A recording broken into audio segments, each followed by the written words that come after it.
Please, I can't sleep.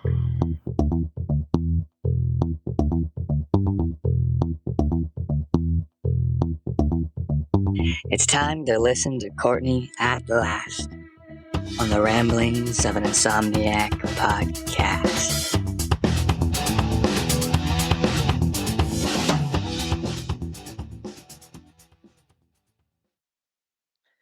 Hello, welcome to episode 105 of the Ramblings of an Insomniac. I'm Courtney.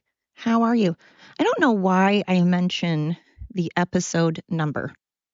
I'm not sure why. Nobody else, well, I don't think, I guess I shouldn't say nobody else does that. I haven't listened to every single podcast in the world. Maybe other people do it. The podcasts that I listen to personally don't seem to announce what episode it is. So I don't know why I do that. Huh. Oh, great. My dog's peeing in the background. That's awesome. Yeah. Hey, that's a new one, right? You guys hear my dogs barking and playing, and you hear all kinds of stuff. Now you can add to the list dogs peeing. Check. Anyway, holy banana. Holy ballsack. There have been a lot of things running through my brain. A lot of things keeping me up. Where to begin? Okay. Number one, the state that I live in, good old Oregon, it is gorgeous. It is such an absolutely beautiful state. You get oceans, you get valleys, you get desert, you get it all. But you also get Democrats, and you get pretty much, the whole extreme leftist crap. And here's a new one. This is just great to add to stupid things Oregon governors do. So apparently, it is now you do not have to know how to read or do basic math to graduate from an Oregon high school. Yes, you heard me. And the reason that you no longer have to be literate or know basic elementary math is because Oregon feels that there are so many illegal immigrants coming in that don't know how to speak English. So it makes it hard for them to read and do math, that we're just going to have no standards whatsoever. And we're going to dumb ourselves down and also assume, and they are basically saying African Americans and Hispanic people. So in a state that claims that they are accepting and non-judgmental and not racist and not prejudiced, they're certainly being the epitome of racist and prejudiced when you're saying that you're going to dumb down our school system to cater to apparently to what they're saying are stupid Hispanics and stupid Black people. That's their words, not mine. Kill the message, not the messenger. And because there's so many illegal immigrants coming in and so many people that don't speak English, apparently we don't care anymore if kids know how to read it. We don't care if there's a bunch of dumbasses running around that are in charge of things that don't know how to read or do basic math, because apparently we can build bridges without knowing math. And apparently we can build homes without building math. And apparently, with science, who needs math in science? Who needs math when constructing things? Who needs to know how to read? No. Apparently, Democrats they are pro-murder, because not only are they pro-late-term abortion, but they're pro after the baby has been born, killing that child. So that's murder. So they are okay with murder. Plus, they're pro-Palestine. So we all know that they're pro-beheading of babies, killing of families, raping of women. They hate women because they are now allowing men to go into women's bathrooms and to women's sports and prey upon women. They're taking away women's rights and safety. They hate children because they're also allowing mutilation of body parts and not even making it to where you have to tell the parent. So, or you have to tell the parent when you have the surgery, but a parent has no say in it. So they're minors, but not minors. So they can't get a tattoo and they can't vote and they can't go into the military or drive or get a home, but they certainly can chop off their penis. That's 100% okay. But anyway, the Democrats are, they're pro-terrorism, they're pro-hate, and they're pro-keeping everybody as dumb as possible. So they're not saying that you can't learn math. Like, they'll still teach math and they'll still teach English. They just don't give a crap if you actually are listening or pay attention or know it. So they did a statistic, and apparently in Oregon last year, 81% of students in Oregon graduated. Cool. Do you know how many of those were literate and proficient in reading and writing and basic math? You know how many? 40%. So less than half of our students in Oregon do not know how to read or write and do basic math. So that's a scary fucking thought. That's awesome.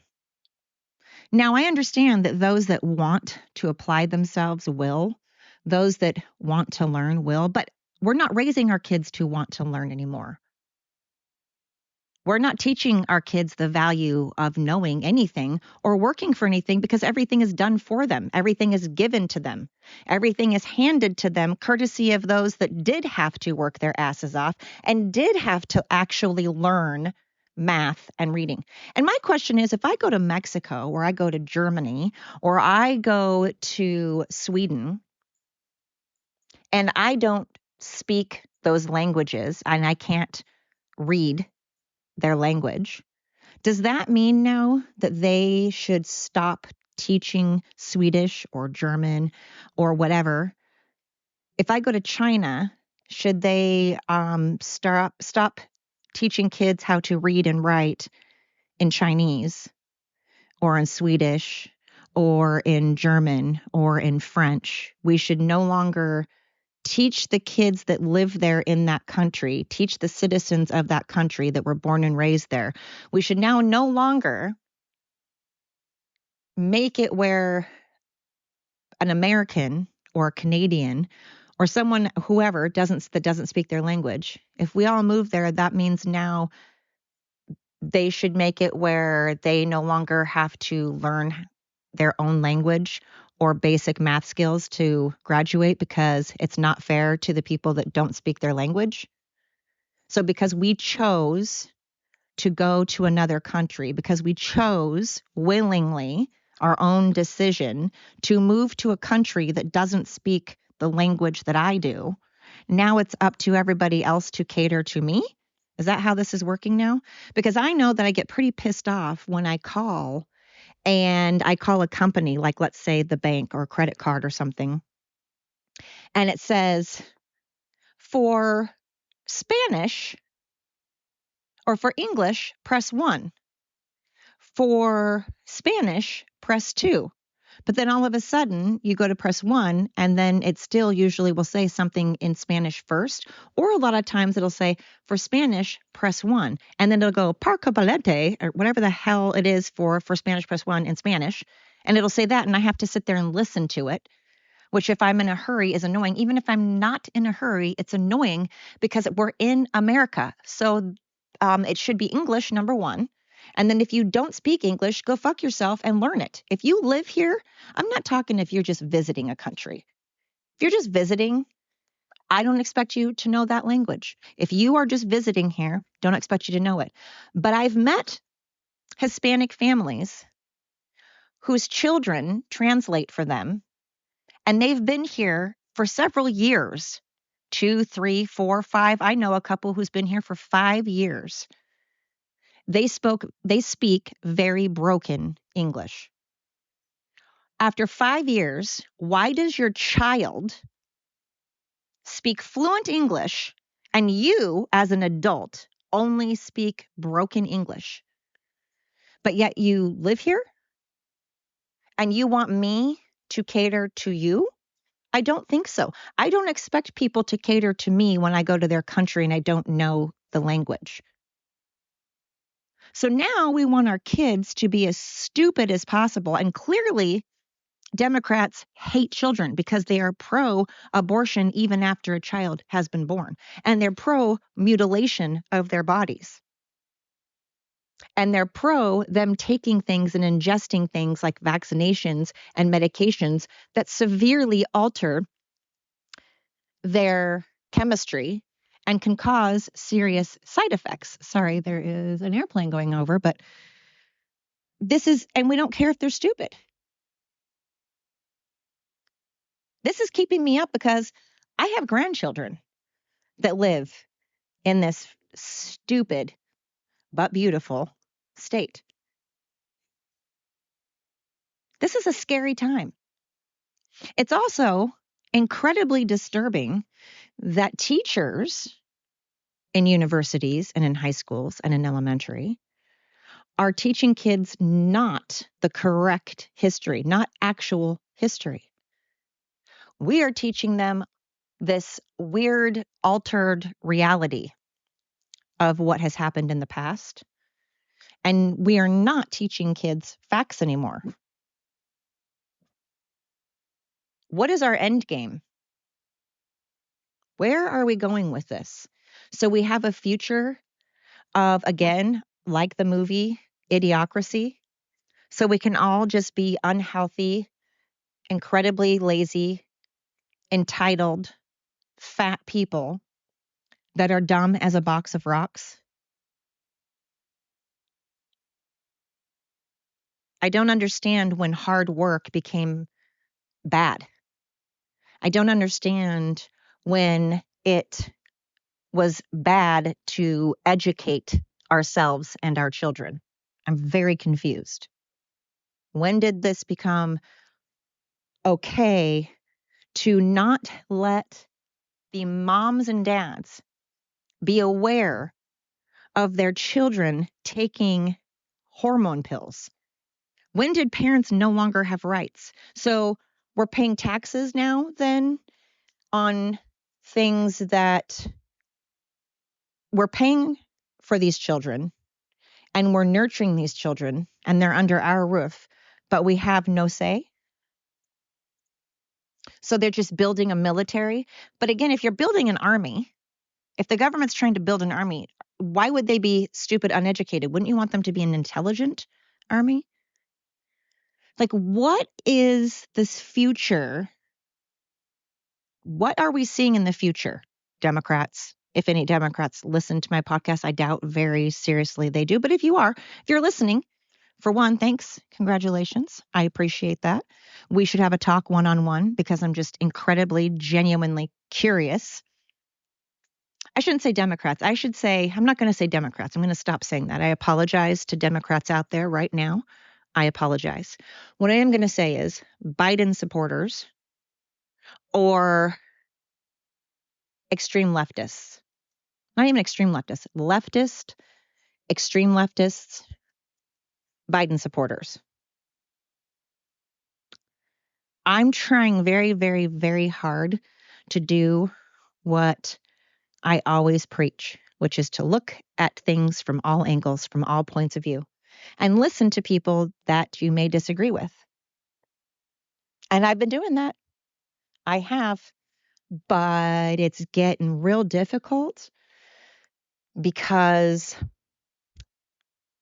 y'all are impossible to talk to.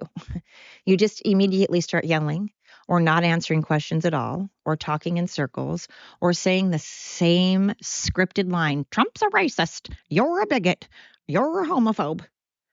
And it's hard. Oh, thank goodness my heater, I've been outside and my heating system's been on and it's been loud.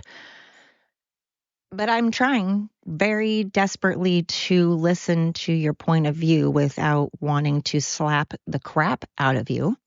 So, I mean, that's progress. I'm not slapping anybody. I mean, I guess it's not progress because I've never slapped anybody so far. But it's progress that I'm not allowing myself to do it because it takes a lot. I got to tell you, it's been very hard not to. Like I said, before Biden was in office, I don't feel that everybody paid so much attention to someone's skin color or gender. Obviously, there's a handful of people that have always been racist. Once you're a racist, I'm sure you always will be. Maybe you won't. But I mean, you don't just suddenly wake up one day and become racist. Now you can maybe all of a sudden not be racist. Maybe you can see the error of your ways, but I don't think you just wake up and become racist. I thought that. I used to think that. And now I'm like, shit, am I becoming racist? And then I'm like, no, I'm not. I'm not racist at all. I love people of every single color. I genuinely do. But it sucks that I noticed people's skin color now. Never paid attention before, do now. And I hate that.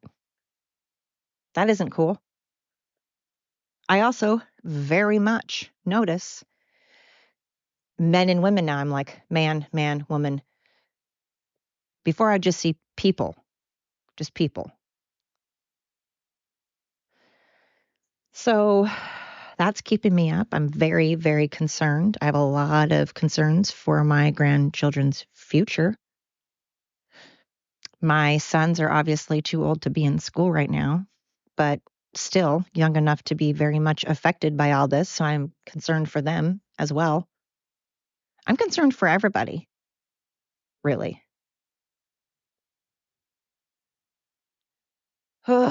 So we apparently in the state of Oregon do not give a fuck Keisha about anybody but the drug addicts and the illegal immigrants. So that's comforting. That's cool. That's cool to know that you're paying taxes to a state that just does not give a rat's behind about you. Tina Tampon, our governor, is just as big of a piece of crap as Kate Poo Poo Platter Brown. It's just one piece of poop after another. It's great.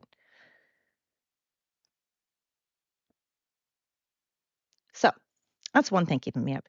The other is, how when you go out of your way to help someone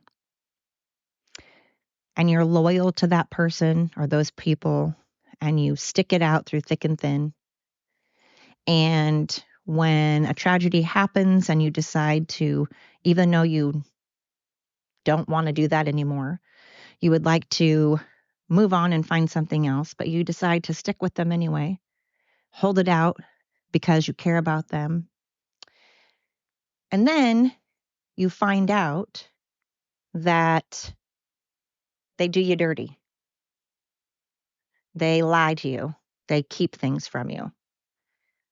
And you're like, wow, that sucks big time because I personally, speaking for me, am not someone that lets people in, really. I very much keep people at arm's length. I do not get close to people. The minute that people start getting close, I push them away. Except my immediate family, of course. I don't do this, obviously, with my sons or my grandson. And I did used to do it to my fiance. It took us a long time to get where we are because I did it to him too. I do it to my friends. So when I let people in, it's a very big deal for me. And those people are incredibly important to me. I would, be there for them no matter what. So when you find out things, and you have to find them out, they don't tell you. And they've been planning things for a while and they don't tell you. And you start just noticing things. I'm a very observant person because my background, growing up in in a traumatic environment and growing up in an abusive environment and stuff, you just start really paying attention to your surroundings. You notice your surroundings, you notice everything. You notice things that are normal and that aren't normal.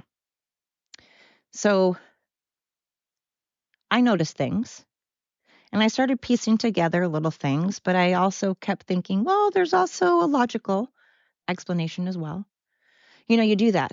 Like if someone's cheating on you. By the way, my fiance did not cheat on me. I'm not speaking of him at all. I'm just saying, if you kind of have an idea that maybe your partner is fooling around behind your back, you start kind of thinking, oh, but there's also this logical explanation too. And maybe I'm being crazy and maybe I'm being sensitive. So you make excuses, even if the back of your brain, something's like, but 1 and 1 is not adding up to 2. For some reason, 1 and 1 is adding up to 3. And why is that? So obviously, that has happened to me, and I am really struggling with it because this was as of today that we really found out. And I don't like it when you ask someone point blank a question and they just keep not answering it and leading you down to the left and over to the right and around some curvy road, and they just dodge the question. Well, I'm not the person to dodge a question. I am not going to get bullied, and you're not going to lie to me, and I'm not going to back down, put it that way. You're going to give me an answer because I deserve it. Not because I'm trying to be a bully, not because I'm trying to be a bitch. It's just that I am owed an explanation. And you are not going to lie to me anymore because I found you out. So I'm pretty worked up right now because as of like 2 hours ago, I found out some stuff that I knew in the back of my head was true and happening, but I kept kind of thinking of other excuses. And at first, again, even when I was like, oh, but maybe they just found out just now. Maybe that's why they didn't say anything. But then I was like, nope, that doesn't work out because again, 1 and 1 equals 2, 1 and 1 does not equal 3. And there's all these things. But I found myself making excuses. And then I'm like, no, there really is no excuse for someone to keep very important information from them and lie, especially when those people have done nothing but bend over backwards to help you out. Sorry, my dogs are playing and being obnoxious. Guy, hey, goodness. But so I asked them, I was like, hey, did this happen? Yes or no? It's a yes or no question. And they did the whole again, avoiding it and making excuses and telling me, oh, we'll call you later. We'll call you later. And I was like, no, there's no need to call me. You can tell me face to face, and it doesn't need to be later. And the fact that you said that already answers my question. That right there, you saying that answers my question. Yes, you did in fact do me dirty. So I know I'm being very vague and I realize that, but I've been shaking all day, and I'm a cross between incredibly livid and incredibly hurt. And that is not a good combination for me. I mean, it's not a good combination for anybody, obviously. Nobody wants to be livid and hurt.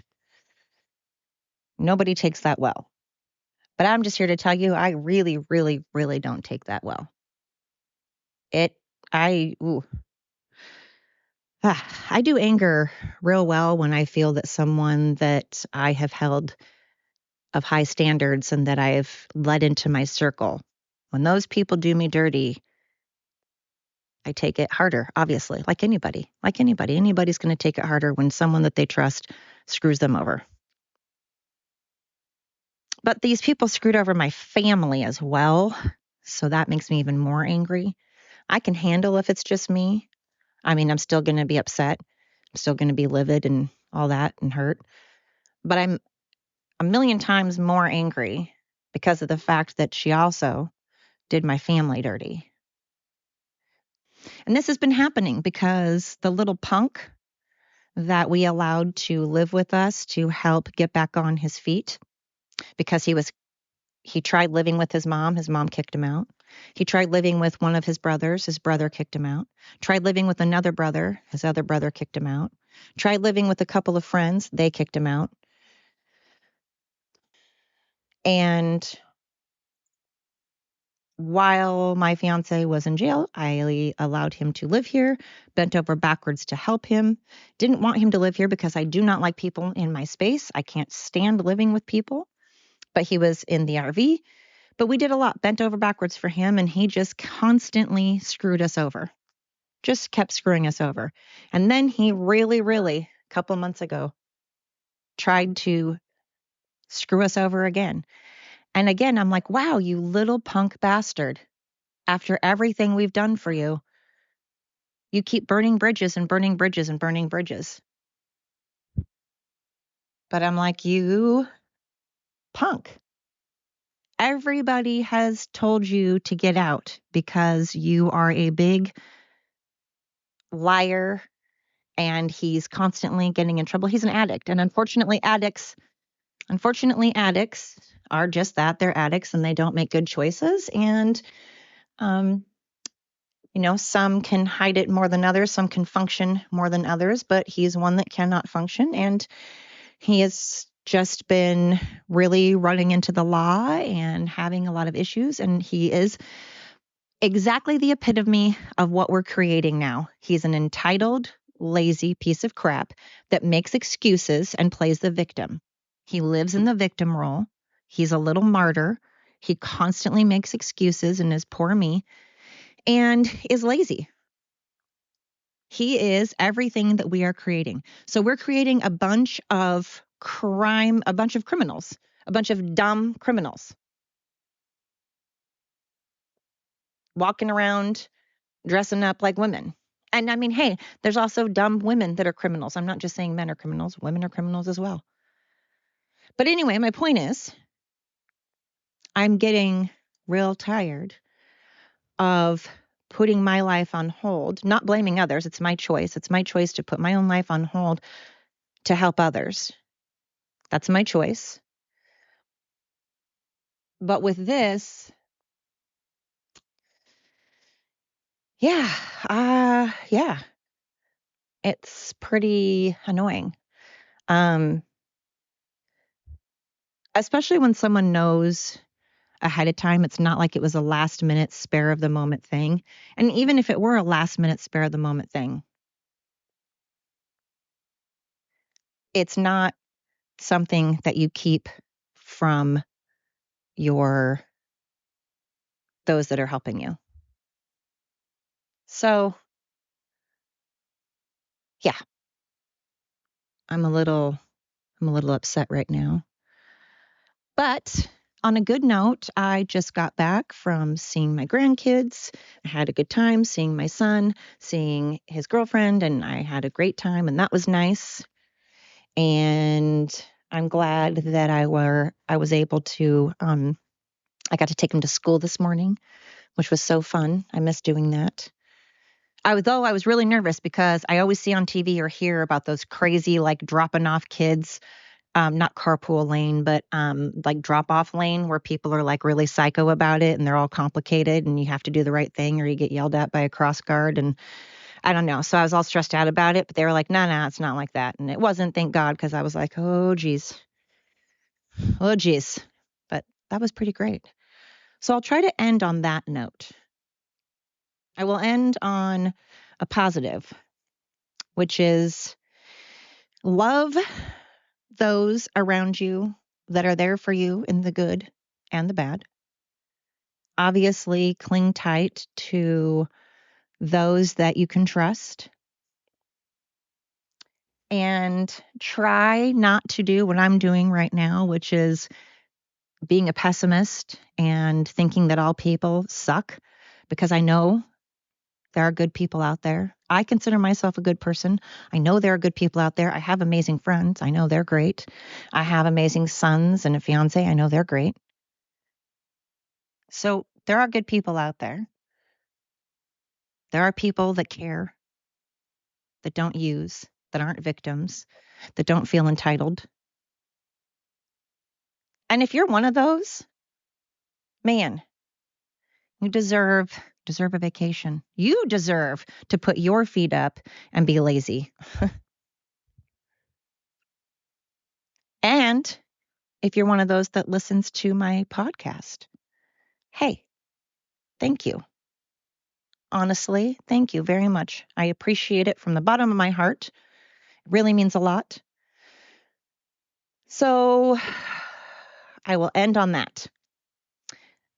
Thank you so much for listening to episode 105 of the Ramblings of an Insomniac. I am Courtney. Until next time.